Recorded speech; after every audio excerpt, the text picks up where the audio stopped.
Seja muito bem-vindo, muito bem-vinda. Esse é o seu Bíblia Fácil aqui na Rede Novo Tempo de Comunicação. Nós estamos estudando o livro de Daniel nesta temporada e hoje nós vamos continuar no capítulo 7 de Daniel. Isso, a gente já está no capítulo 7. Esse é o nosso 9º encontro nessa temporada. Então, se você perdeu os capítulos anteriores, que são importantes para você compreender o programa de hoje também, você pode ir lá no nosso YouTube, que é youtube.com/Bíblia Fácil, estão todos os programas lá, mas se você não assistiu, fica aí, tá? Você pode assistir esse, você vai conseguir entender também. Depois você vai lá e assiste os outros programas. Nós estamos vindo capítulo a capítulo de Daniel, compreendendo aquilo que tem a teologia de Daniel, o que ela tem a ver com a nossa vida, tá bom? E se você não nos segue na rede social, nosso Instagram é o @BíbliaFácil. E se você tem o sonho, por exemplo, de participar conosco aqui no cenário, de gravar conosco aqui em Jacareí, você pode se inscrever em novotempo.com/participe Bíblia Fácil. Está aparecendo aqui para você, ó, novotempo.com/participe Bíblia Fácil. Você se inscreve aí, aí fica em oração, porque se for da vontade de Deus, você vem. Amigos, estamos aí na nossa 9ª semana, hein? Alguém está devendo abraço para alguém aí, gente? Ó, vocês não me compliquem depois, né? Não coloca a culpa em mim, não. Jennifer, você quer mandar abraço, né? Vai lá.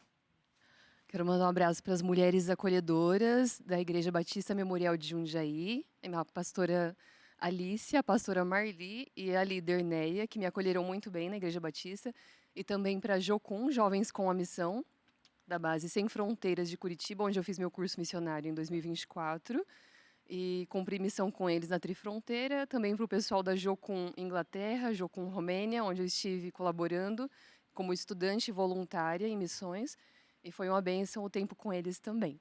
Bom, que legal essa experiência missionária internacional, né? Já participou de muitos lugares. É isso, a gente tem alguns que têm esse dom do missionário além mar, e outros, todos nós somos missionários ali na nossa vizinhança também, né? Parabéns, Jennifer, que bom saber disso. Muito bem, vamos orar para a gente começar? Você de casa pode orar também comigo? Deus, nós queremos te agradecer muito, porque o Senhor nos dá energia, nos dá alegria para a gente estudar a Tua Palavra, Senhor. Nós temos aqui a Bíblia em nossas mãos e nós sabemos que ela é pão, pão que alimenta a nossa vida espiritual e nós queremos nos alimentar dela nesse momento. Senhor, fala conosco, Pai. Guia a nossa mente, guia a nossa voz, os nossos comentários, as pessoas que me assistem agora, Senhor Deus, dá concentração, ajuda para que o ambiente da casa possa ser propício, para que ela possa entender a mensagem, enfim, Senhor, nós queremos ouvir a Tua voz. Pedimos que o Teu Santo Espírito nos batize agora, nos dê clareza de pensamento, em nome de Jesus. Amém.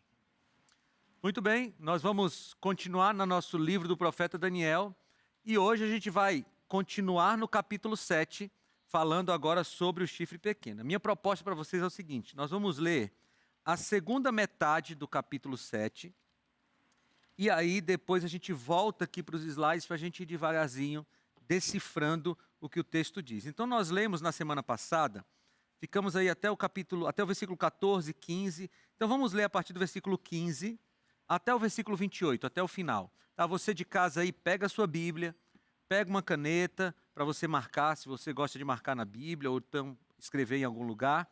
E vamos ler aqui, tá bom?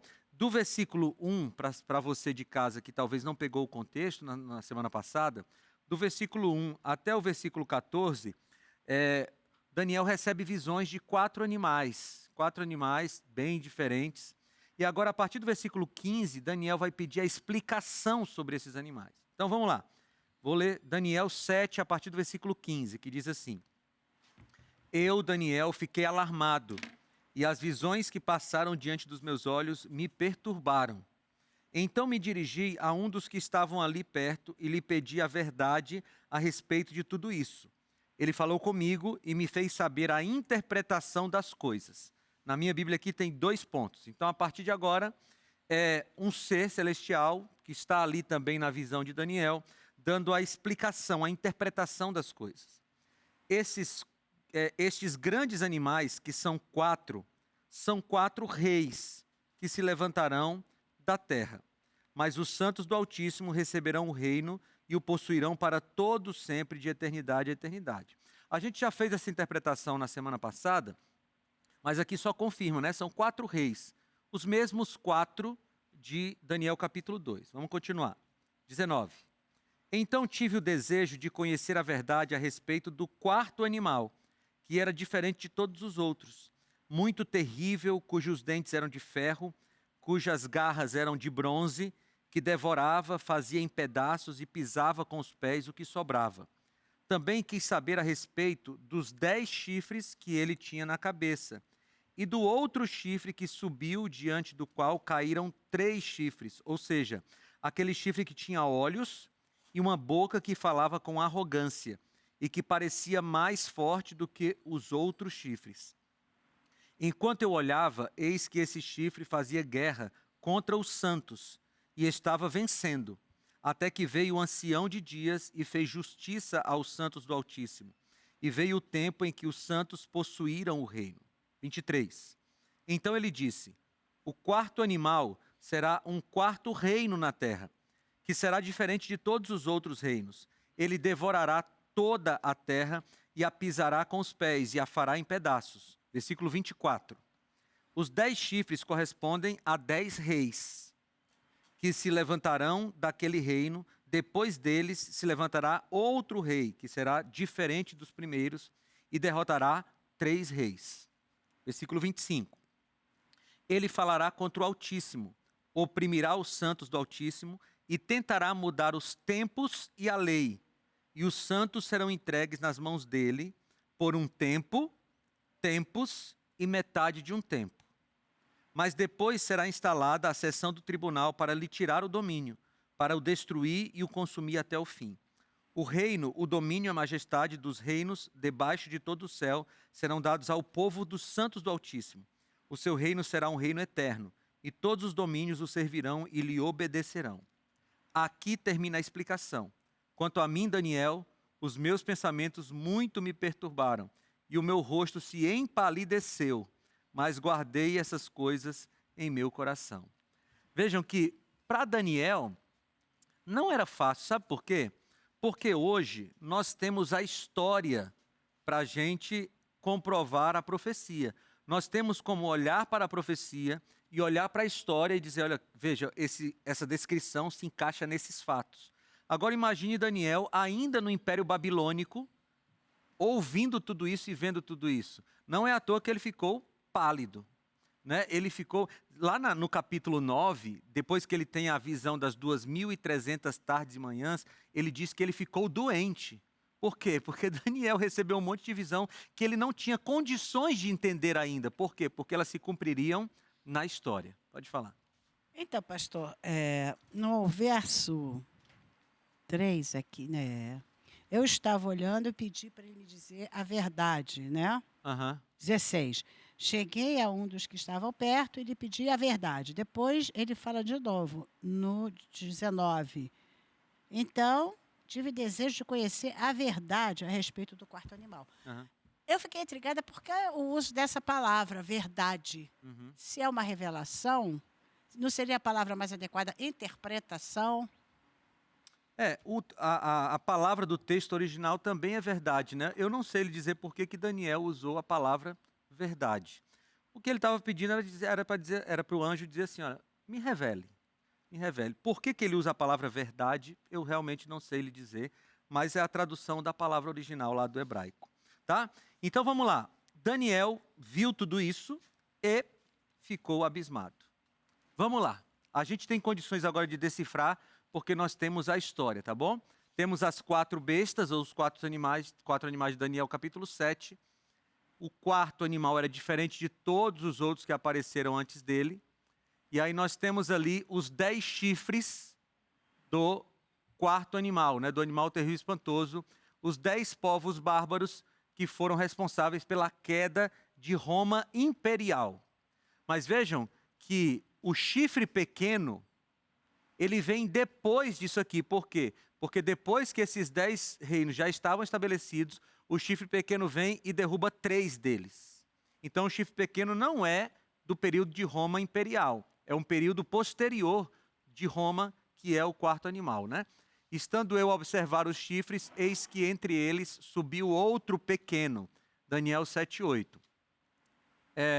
Vamos agora para a gente identificar quem é esse chifre pequeno. graças a Deus, tem elementos no texto ali para a gente identificar. Então agora a gente vai de pouquinho em pouquinho, de grão em grão, para a gente identificar quem é esse chifre pequeno.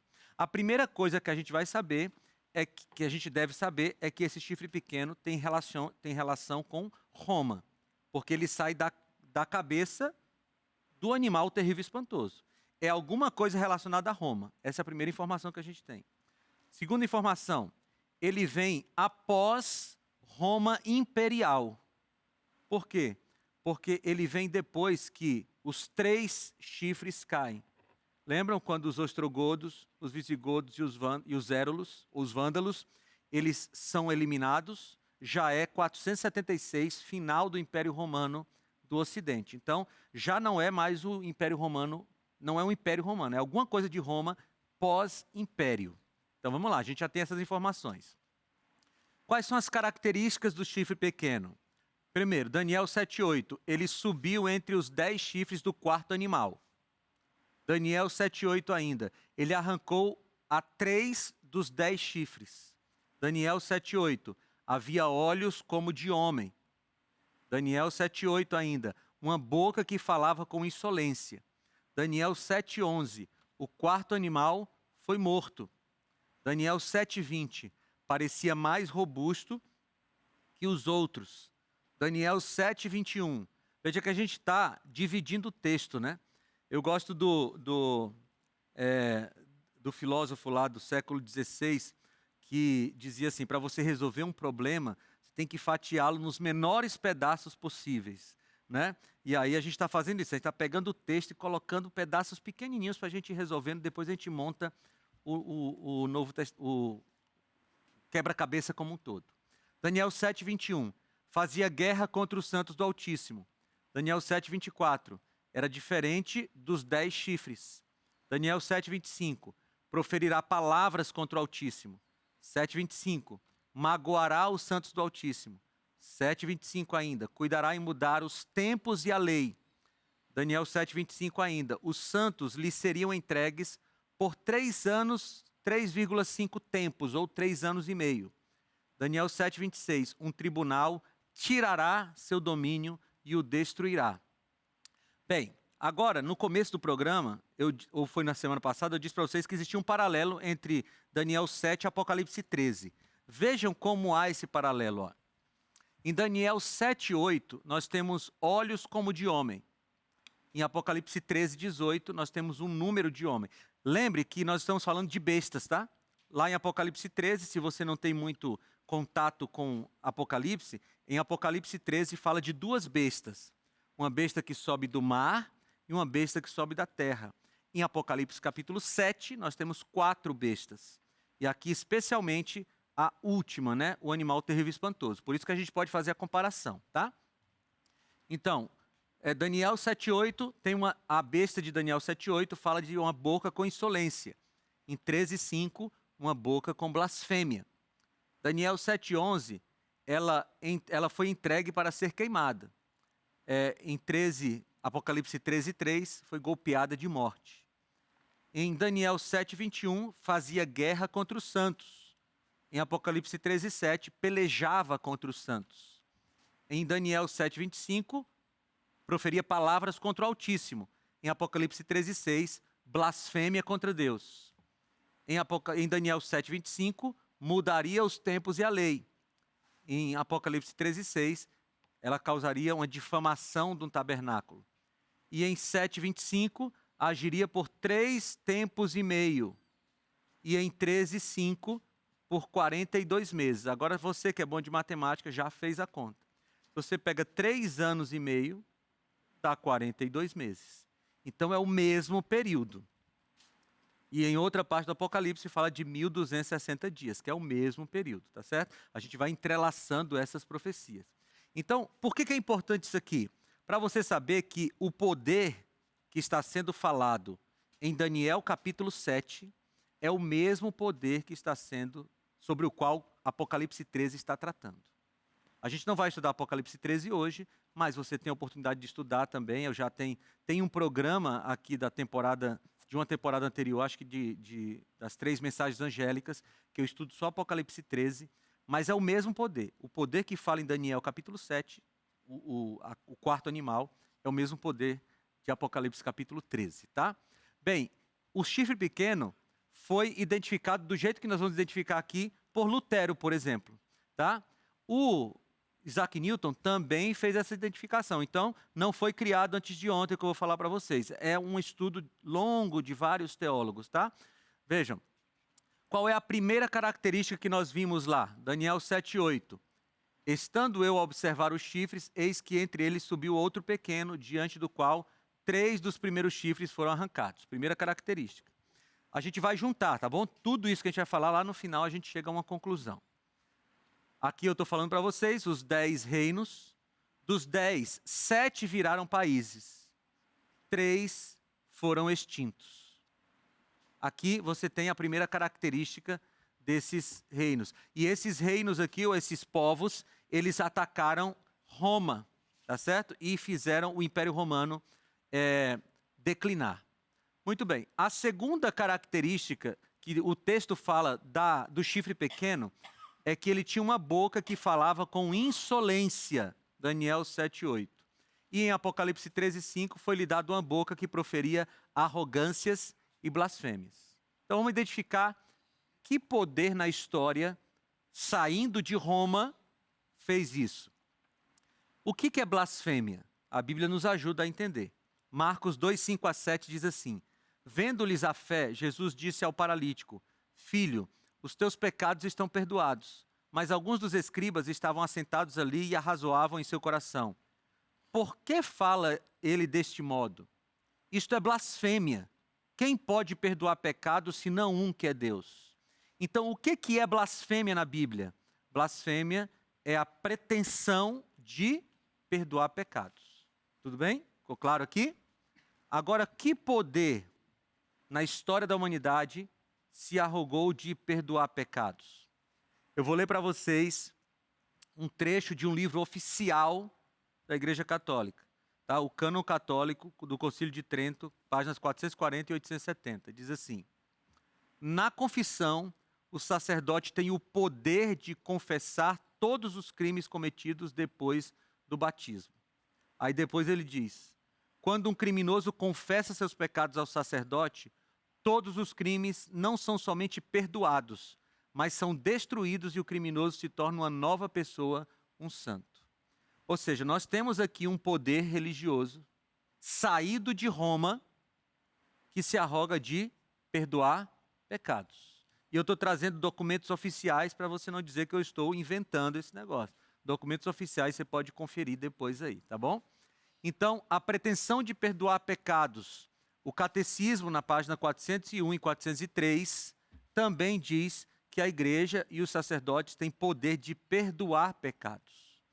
Agora, o que a Bíblia diz sobre quem pode perdoar pecados? 1 Timóteo 2,5 e 1 João 1,9. Porque há um só Deus e um só mediador entre Deus e os homens, Jesus Cristo, homem. Só Jesus pode ser mediador entre Deus e os homens, ninguém mais. 1 João 9, se confessarmos os nossos pecados, Ele é fiel e justo para nos perdoar os pecados e nos purificar de toda injustiça. Então, a arrogância do chifre pequeno, que sai de Roma, é a arrogância de dizer que pode perdoar pecados. Essa é a segunda característica só, hein? Vamos lá para a próxima. O que é blasfêmia? A gente ainda está dentro da segunda. João 10, 30 a 33. Eu e o Pai somos um. Novamente pegaram os judeus em pedras para lhe atirar. Disse-lhe Jesus: tenho-vos mostrado muitas obras boas da parte do Pai. Por qual delas me apedrejais? Responderam-lhe os judeus: não é por obra boa que te apedrejamos, e sim por causa da blasfêmia. Pois sendo tu homem, te fazes Deus a ti mesmo. Então, blasfêmia na Bíblia é você se comparar ou se igualar a Deus. Agora vamos para a história.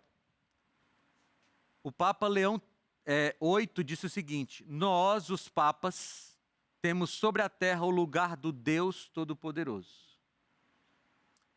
Aqui no Dicionário Eclesiástico Católico, tá? No artigo Papa, diz assim: o Papa é tão grande o Papa é de tão grande dignidade e exaltado que ele é, não mero homem, mas como se fosse Deus e substituto de Deus. O Papa é de tão grande autoridade e poder que ele pode modificar, explicar e interpretar as leis divinas. O que quer que seja que Deus ou o Redentor faça, o vigário pode fazer sem nada contrariar a fé. Isso aqui é um texto oficial, tá? Um texto oficial. Ou seja, há uma comparação, uma tentativa de igualar o poder dos papas a Deus. Isso aqui para a Bíblia chama-se blasfêmia, tá? E a gente tem os livros oficiais da igreja que falam isso também. Já fomos a primeira e a segunda, hein? Vocês estão bem aí? Tá tudo certo? Tranquilo? Vamos agora para a terceira característica do chifre pequeno. Proferirá palavras contra o Altíssimo, magoará os santos do Altíssimo e cuidará em mudar os tempos e a lei. E os santos lhe serão entregues nas mãos por um tempo, 2 tempos e metade de um tempo. Daniel 7:25. A gente encontra a mesma coisa lá em Apocalipse 13:5, quando as blasfêmias e a autoridade, a besta recebe por 42 meses, que é o mesmo período de 3 anos e meio. Tá? Muito bem, ainda a terceira característica, Apocalipse 12:6. A mulher, que é a igreja, em Apocalipse, mulher é a igreja. A mulher, porém, fugiu para o deserto, onde lhe havia Deus preparado lugar para que nela a sustentem durante 1260 dias. Então, ó, 1 tempo, 2 tempos e metade de um tempo, 42 meses e 1260 dias é o mesmo período. Corresponde ao mesmo período, tá bom? Então, a terceira característica é que este poder do chifre pequeno teria autoridade e perseguiria de maneira implacável o povo de Deus por 1260 anos. Dias proféticos, né? Aqui, ó, 3 anos e meio. Aqui você tem 42 meses, 1260 dias. Só para não ficar dúvidas, tá bom? Quando começa e quando termina isso? 538, o decreto de Justiniano entra em vigor. Né? Em 538, quando aqueles 3 povos são destruídos, eliminados, o Papa assume todo o poder religioso com o decreto de Justiniano, que foi colocado um pouquinho antes. Se você conta aqui o poder total, até o dia que o Papa é preso pelo general Berthier, general do Napoleão, dá exatamente 1260 anos, de 538 até 1798. Esse fato aqui é chamado no Apocalipse de ferida mortal. Amigos, a gente não está criando fatos aqui. A gente só está olhando para a história e aplicando o escopo profético.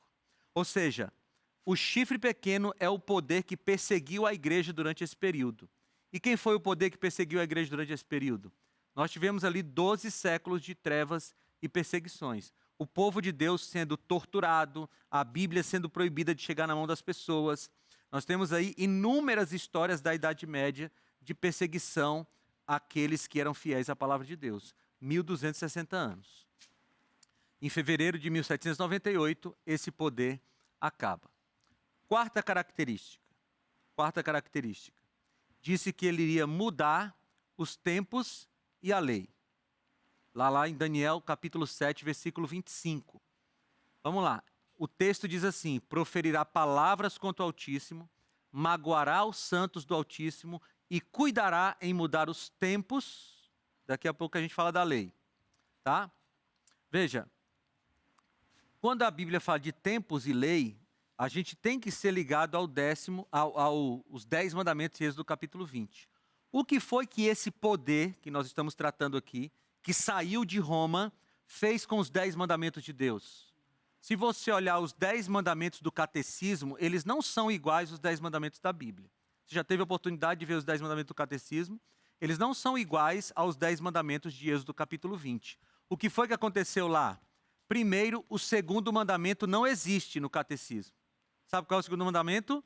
Não farás para ti imagens de escultura. Foi tirado esse mandamento. Não tem. O quarto mandamento, no catecismo, mudou do sábado para o domingo. Na Bíblia, o quarto mandamento é: lembra-te do dia de sábado para o santificar. No catecismo é guardar domingos e festas. E o 10º mandamento foi dividido em 2, porque senão ia ficar só 9, né? Eles eliminaram um, então eles dividiram o 10º mandamento em 2. Então existem 10 mandamentos no catecismo, sim, mas são diferentes dos mandamentos de Êxodo capítulo 20, de 3 a 17. Aqui está o chifre pequeno, mudando os tempos e a lei. Impressiona, né? Como as coisas vão se encaixando ao longo da história. E eu quero te dizer uma coisa antes da gente ir para o intervalo. Veja, é clara a ligação do chifre pequeno com a Igreja Católica Apostólica Romana. Mas nós estamos falando da Igreja Católica enquanto instituição. Eu não estou falando de você, católico, tá certo? Você é um filho de Deus, amado por Deus, e que provavelmente nem sabia dessas coisas aqui. Nós estamos falando da instituição que vem desde o século VI, antes do século VI, tá bom? Então fica comigo aí. Eu sei que às vezes a Bíblia abre feridas em nós, mas a palavra de Deus, Paulo disse lá aos Hebreus que a Bíblia é como uma espada de 2 gumes que separa juntas e medulas. Mas quando a Bíblia causa um ferimento na gente, é para nos curar. Então não sai daí, tá bom? A gente vai para o intervalo agora e a gente volta com mais características do chifre pequeno. Muitas pessoas que vão assistir, elas talvez se sintam impactadas, porque numa leitura em sua solitude, mesmo solicitando que Deus, em oração, é óbvio, lhe acompanhe, pode ser difícil a interpretação, porque ela é complexa, mas ela é perfeitamente clara. E o link que é feito com o Apocalipse se torna ainda mais claro. Aí você tem uma consciência do que é esse assunto sobre esse chifre pequeno, esse chifre grande, esses 10 chifres, sobre que o Daniel, a profecia que o Daniel, o sonho que ele teve, depois da explicação dele, é que a gente tem uma consciência do que realmente é, para a gente poder sobreviver no mundo. E aí o que nós podemos trazer para a nossa reflexão de hoje? Que é preciso ter conhecimento, é preciso penetrar profundamente na palavra para a gente saber o que a gente está seguindo, a gente saber aonde a gente está pisando e qual realmente é o Deus que nós estamos seguindo, porque a gente não pode se deixar levar por algo que a pessoa diz e você não estudar ou não buscar entendimento sobre aquilo. Eu agradeço a Rede Novo Tempo por trazer essa clareza e é uma missão linda que vocês estão deixando ali 24 horas da TV, né, expandindo o Evangelho e fazendo parte da nossa família. Então, é uma oportunidade maravilhosa de aprender muito mais e com Bíblia Fácil e com os diversos programas da Rede Novo Tempo. Estamos de volta com o seu Bíblia Fácil e eu espero que você esteja aproveitando bastante o estudo da Palavra de Deus e esteja percebendo que nós estamos seguindo o texto bíblico com calma, comparando com a história, para que você possa ter clareza a respeito do que Deus revelou para Daniel. E essa revista aqui, a nossa revista Esperança Profecias de Daniel, é uma revista que tem todo esse conteúdo, tá? E deixa eu abrir aqui neste capítulo, porque tem um capítulo específico para o chifre pequeno, que é o capítulo 9, página 28. Eu quero mostrar para você aqui como está organizado. O chifre pequeno e o ataque à lei de Deus. Você está conseguindo ver aí? Esse capítulo fala sobre o que nós estamos falando agora, inclusive traz muitos desses dados que eu estou mostrando aqui, para que você possa ter certeza de que a Bíblia foi muito clara a respeito daquilo que ela apresenta, tá bom? Então, se você quer ter essa revista na sua casa, você só precisa pedir. Os Anjos da Esperança já pagaram a impressão e já pagaram o envio para a sua casa. Você não vai pagar absolutamente nada, é só pedir. O número do WhatsApp é o 12982444449. E o site é novotempo.com/escola bíblica. Você pode pedir tanto pelo WhatsApp quanto pelo site e nós vamos enviar para a sua casa sem custo algum. Muito bem, então vamos continuar aqui. Percebam que a lei de Deus ela é a mesma desde sempre. Desde que Deus estabeleceu essa lei no Sinai, mas antes do Sinai já existiam todos os princípios da lei de Deus. Você encontra princípios de adoração dos 2 primeiros mandamentos antes do Monte Sinai. Você encontra o sábado em Gênesis capítulo 2. Você encontra o não adulterar antes do Sinai, todos os mandamentos já estavam ali presentes em forma de princípios, tá? Agora, vamos lá, olha, a gente está falando aqui de não mudar, ou de mudar tempos e leis, né? Já vimos aqui o que aconteceu no catecismo. Agora, nós vamos ler esse texto aqui, ó, promulgado em 7 de março de 321 pelo imperador Justiniano. Diz assim: devem os magistrados e as pessoas residentes nas cidades repousar e todas as oficinas ser fechadas no venerável dia do sol. Venerável dia do sol é o Sunday, o domingo, tá? Aos que residem no campo, porém, permita-se o entregarem-se livremente aos mistérios ou místeres da sua lavoura, porque é muito frequente não haver dias mais apropriados para se proceder à semeadura de cereais e ao plantio de vinhas. Tememos que, pela negligência do momento apropriado para tais operações, as bênçãos celestiais sejam perdidas. Então, veja, você tem um decreto do imperador falando para guardar o domingo e não o sábado, que é o texto da Bíblia, tá? E aqui fica aí só uma dica para você. Esse teólogo, Samuel Bacchiocchi, já morto, ele escreveu uma tese. Na verdade, ele foi o primeiro evangélico, primeiro protestante a defender uma tese de doutorado na universidade, na Pontifícia Universidade Gregoriana, lá no Vaticano. E ele falou exatamente sobre a mudança do sábado para o domingo. Eu nem sei como é que a tese dele foi aprovada, mas foi. Porque era tão detalhista que ficou claro que realmente quem mudou do sábado para o domingo foi a Igreja Católica e não a Bíblia. Então fica uma dica aí, você pode procurar na internet que você vai encontrar Samuel Bacchiocchi, a tese doutoral dele que ele defendeu lá no Vaticano, tá bom? Agora, ainda sobre a lei de Deus. Quem pode mudar a lei de Deus? Mateus 5,17 e João 14,15. Jesus disse assim: não cuideis que vim destruir a lei ou os profetas. Não vim destruir, mas cumprir. Porque em verdade vos digo que até que o céu e a terra passem, nem um jota ou um tio jamais passará da lei sem que tudo seja cumprido. Mateus 5, 17 e 18, palavras de Jesus. E Jesus também disse em João 14,15: se me amais, guardai os meus mandamentos.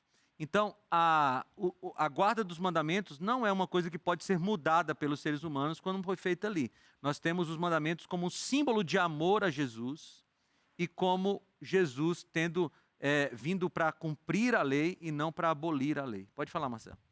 Quando a gente olha para Apocalipse 22 também, a gente vai ver no versículo 18, né, João falando que declaro a todos os que ouvem as palavras dessa profecia deste livro, se alguém acrescentar algo, Deus lhe acrescentará as pragas descritas neste livro.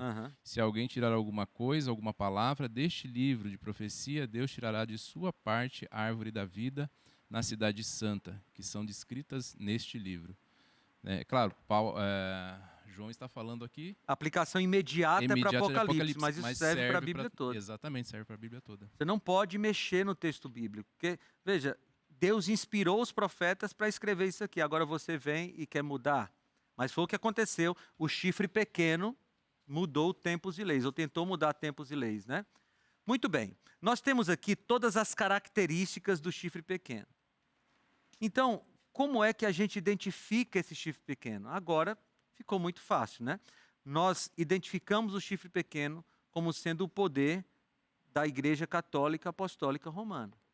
Pastor, isso é preconceito, isso não é politicamente correto. Veja, não é politicamente correto, eu sei, porque o politicamente correto é você não falar, mas não é preconceito, é Bíblia.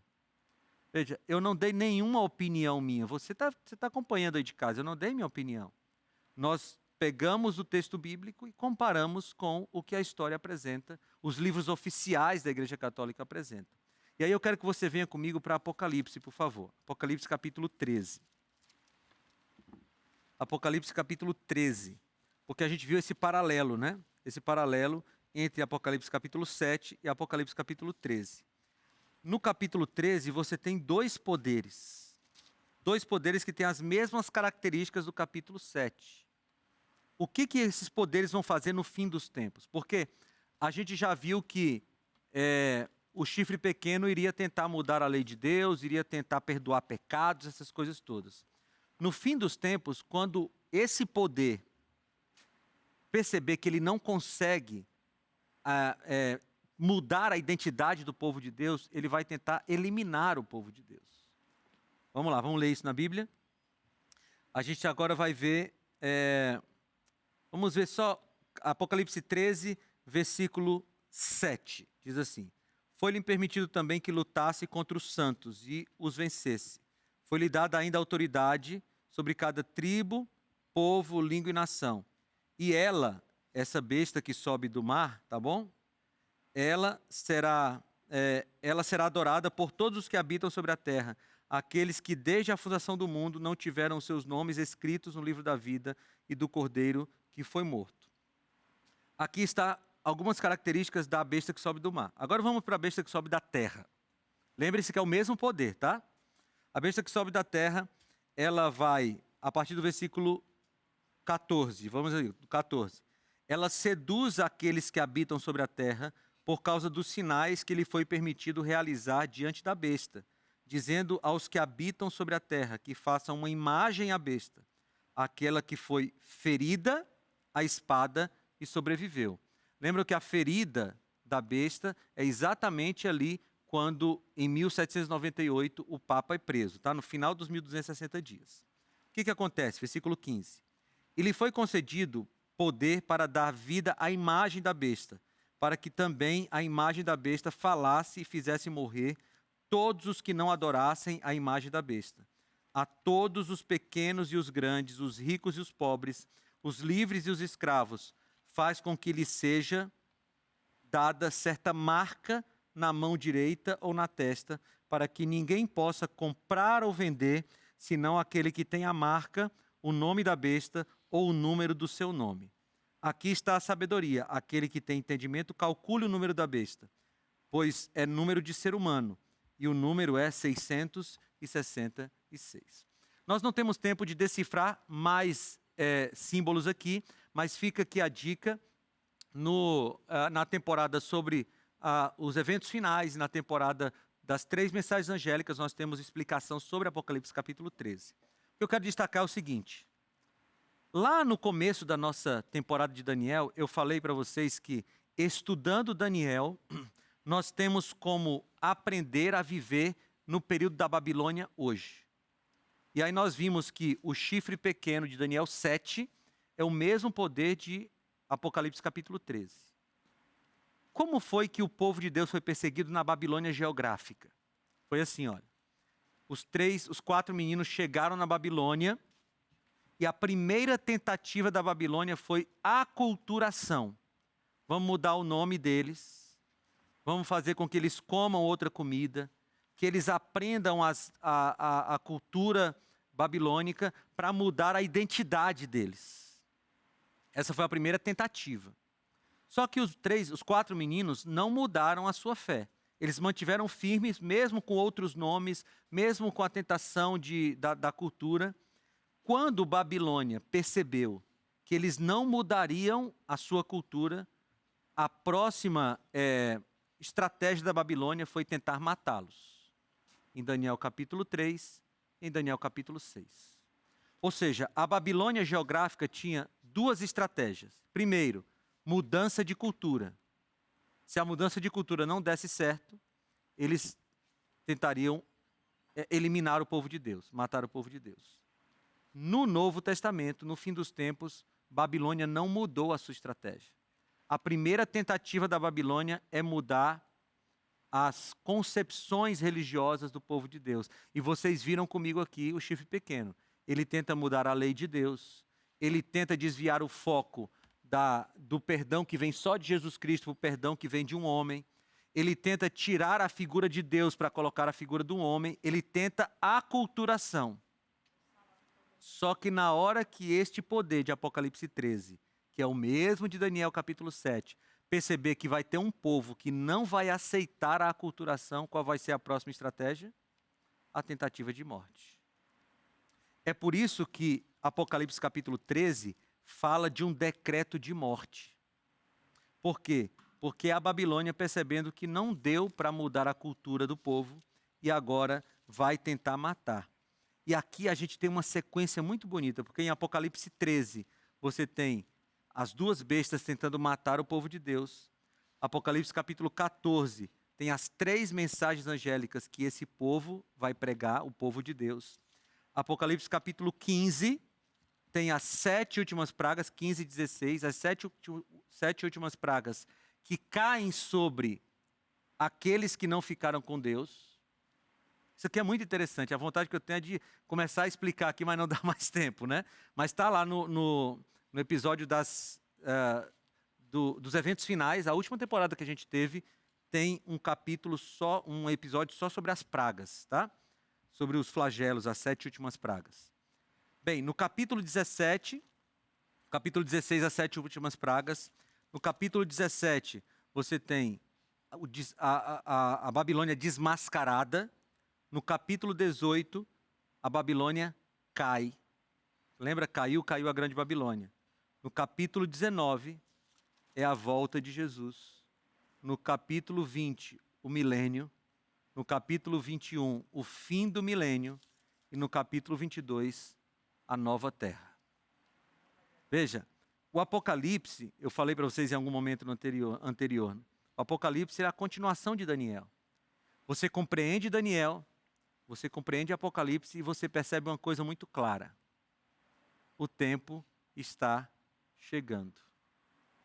Jesus está voltando. Nós estamos vivendo o cumprimento dessas profecias. Aliás, boa parte das profecias sobre o chifre pequeno já se cumpriram durante a Idade Média e início da Idade Moderna.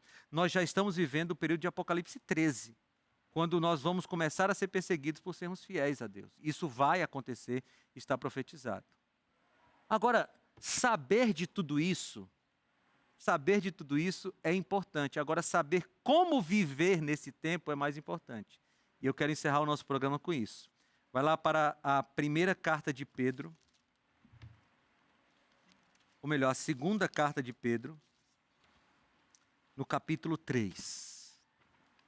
Segunda carta de Pedro, no capítulo 3. Porque Pedro vai nos ajudar a identificar como é a vida daqueles, ou como deve ser a vida daqueles que estão vivendo nesse período profético que a gente está vivendo. Eu vou ler para você o que está escrito a partir do versículo 8. Tá? A partir do versículo 8. Segunda carta de Pedro, capítulo 3, a partir do versículo 8. Diz assim: Mas há uma coisa, amados, que vocês não devem esquecer. Que para o Senhor um dia é como 1000 anos, e 1000 anos são como um dia. O Senhor não retarda a sua promessa, ainda que alguns a julguem demorada. Pelo contrário, Ele é paciente com vocês, não querendo que ninguém pereça, mas que todos cheguem ao arrependimento. Porém, o dia do Senhor virá como um ladrão. Naquele dia os céus passarão com grande estrondo, e os elementos se desfarão pelo fogo. Também a terra e as obras que nela existem desaparecerão. E agora a pergunta: uma vez que tudo isso será assim desfeito, como vocês devem viver? Algumas versões dizem, como deve ser a sua vida? Na minha versão diz, vocês devem ser pessoas que vivem de maneira santa e piedosa, esperando e apressando a vinda de Deus. Aqui estão 4 características do povo que está esperando Jesus voltar neste período de fim de tempos que nós estamos vivendo. 4 características, quais são elas? Santidade, piedade. O que é santidade? Santidade é consagração. Santidade é você se ligar a Deus. O que é piedade? Piedade é como essa ligação com Deus se mostra no seu trato com as pessoas. Santidade, piedade. Pode falar que a gente termina depois. Quando ele fala que vai durar um tempo, né, 2 tempos e mais um tempo, o que eu vejo aqui, que para mim é mais assim, esperançoso, Sim. É que Deus está determinando um tempo para essa maldade acabar. Exatamente. Né? A gente sabe, vai ter, mas ela vai acabar. Ela Isso. não vai ser uma coisa eterna. Aham. Então, se a gente focar mais nessa parte que vem depois, né, quando acabar esse tempo, e aí vem que os santos vão ter o reino, então, para a gente é uma coisa que conforta, alegra mais o nosso Sim. coração, né? A gente tem que focar no que Deus vai fazer e não no que a besta faz. Esse é o ponto, né? Então, santidade e piedade, 2 características de quem vai estar em pé na volta de Jesus. Só que tem mais 2, esperando e apressando a vinda do Senhor. Ou seja, a gente viver todo dia como quem diz, eu quero que Jesus volte hoje. Os Arautos do Rei, que é o nosso quarteto aqui da Novo Tempo, eles têm uma música muito bonita, que a música diz assim, e vivo meus dias pensando, pode ser hoje. Esse é o sentimento de quem quer que Jesus volte. É você acordar pela manhã, olhar pela sua janela e dizer assim, será que é hoje? Eu queria que fosse hoje. Eu queria que Jesus viesse logo. Mas a 4ª característica é apressando a vinda de Cristo. Como é que a gente apressa a vinda de Cristo se ele virá no dia que ele marcou? Aqui é o sentimento que nós temos em relação à vinda de Jesus. Eu viajo bastante, né? E aí, quando eu viajo, os meus meninos, eles sempre ficam dizendo, papai, está na hora de você voltar. Papai, falta quantos dias? Papai, podia voltar logo hoje. E é que eles ficam como quem quer apressar a volta do pai. É esse sentimento que Pedro está falando assim. Eu quero que Jesus volte logo. E veja, tem muita coisa boa nesse mundo. Tem. Tem diversões, tem paisagens bonitas, tem viagens legais. Mas nada disso é tão bom quanto será a volta de Jesus. É tão bom que João não conseguiu descrever. Ele só disse assim, vai ser maravilhoso demais. Portanto, o que a gente aprende com tudo isso? Hoje nós vimos vários símbolos, identificamos o chifre pequeno, vimos que Apocalipse 13 é o cumprimento do fim dos tempos daquilo que é Daniel 7. Mas o que fica de tudo isso é a certeza de que nós estamos vivendo muito próximos do dia de encontrar pessoalmente o nosso Senhor Jesus. E isso indica uma coisa, amigos, indica que não dá mais para você viver com um pé no mundo e um pé na igreja. Você de casa não dá mais para você viver assim, um cristianismo mais ou menos, né? Um cristianismo assim que no fim de semana vai para a igreja e durante a semana fica nas coisas do mundo. Não dá para viver mais assim. A gente precisa viver um cristianismo como o de Daniel, né? Uma fidelidade a Deus como a de Sadraque, Mesaque e Abednego. É hora de você decidir que você vai ficar com o que Deus diz, não com o que a besta diz. Você vai seguir a lei de Deus conforme Deus estabeleceu, não conforme o chifre pequeno estabeleceu. Você vai seguir a Bíblia conforme Deus estabeleceu e não conforme as mudanças que os homens fizeram. Você de casa também precisa fazer isso. Decidir que este livro será seguido por você do jeito que Deus deixou ele e não conforme as mudanças que homens fizeram. Ah, pastor, mas é meio difícil para mim. É difícil para todo mundo. A não ser que você apele para Deus. E se você apelar para Deus, aí ele te dá o poder que ele deu para Daniel, para José, para Paulo, para todos os grandes homens e mulheres da Bíblia que tiveram fidelidade a ele. Agora é hora de você conversar com Deus. Sabe aquela hora da música? Quando Deus vai tocar seu coração através dessa melodia, conversa com ele e diz assim, Senhor, o chifre pequeno não terá poder sobre a minha vida. Jesus e a sua palavra terão. Faz isso enquanto você ouve o hino.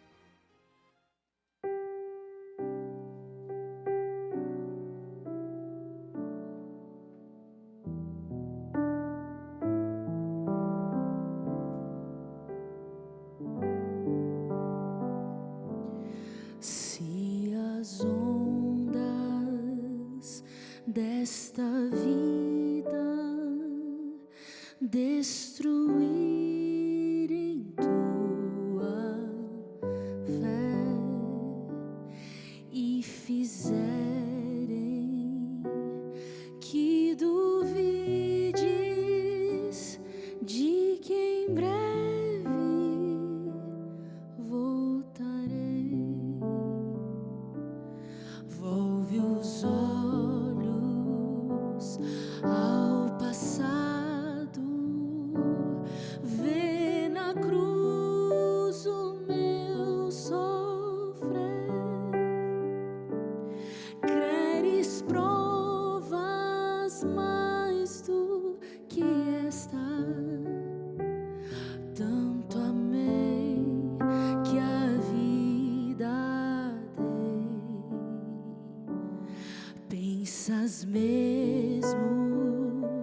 ser tão fácil esquecer o que falei. Se na história deste mundo já meus pés empoeirei, mesmo que uma mãe viesse de seu filho se esquecer, ainda assim não haveria de me esquecer de ti. Mas ainda que demore, ou mesmo que pareça, um dia prometi voltar e pronto estou a cumprir. Mas ainda que demore, ou mesmo que pareça, eu não me esqueci de ti. Virei outra vez.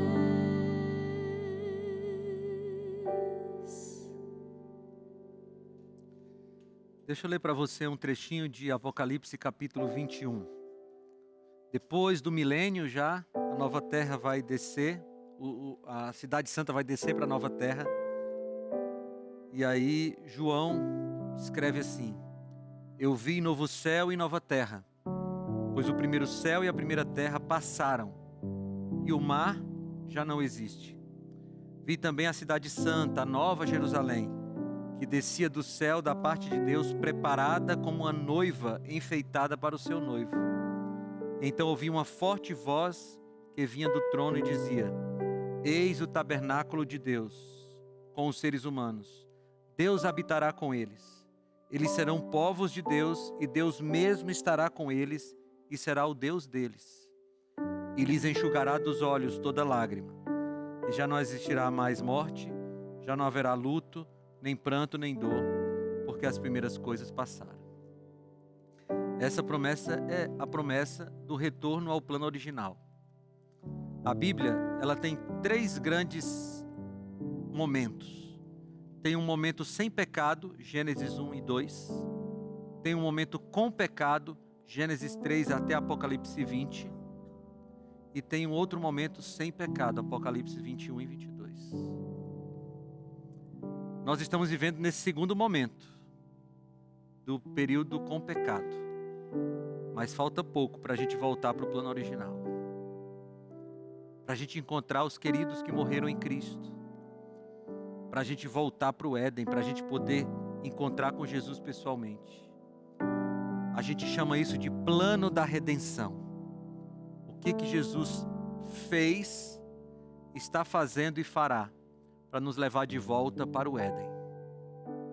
Para esse lugar onde não tem mais pranto, onde não tem mais morte, onde não tem mais dor, onde não tem mais doença, separação, não tem nada. Só tem Cristo, o plano perfeito. Essa é a oferta de Deus para você. E se você quiser, Deus pode incluir você no grupo dos salvos. Porque não depende de mim nem de você. Não é o que eu faço, nem o que você faz. É o que Ele fez. E Ele pode salvar você pela graça dEle. Eu vou orar agora.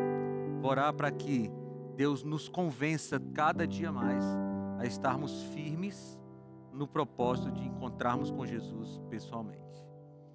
Senhor Deus, hoje nós vimos bastante informações a respeito da profecia de Daniel capítulo 7, de Apocalipse capítulo 13.